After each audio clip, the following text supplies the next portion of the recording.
ఓ దైవమా! ఎంతటి దుస్థితి మా పరిస్థితి.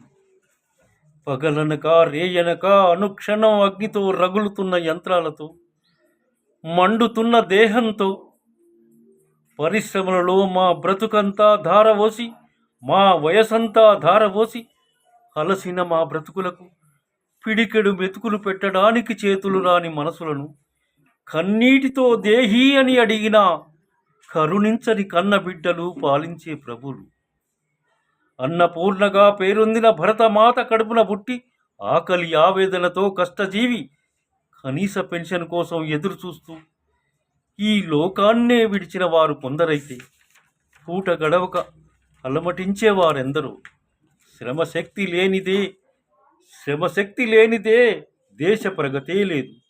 కార్మికుడు చెమటోడ్చనిదే ఏ పరిశ్రమ అభివృద్ధి చెందలేదు. ఆదాయం తప్ప న్యాయమెరుగని పెద్ద మనుషులకు ప్రజల నీరాజనాలు. ఆదాయం తప్ప న్యాయమెరుగని పెద్ద మనుషులకు ప్రజల నీరాజనాలు. కష్టం తప్ప కపటమెరుగని కష్టజీవికి కరువాయే కారం మెతుకులు.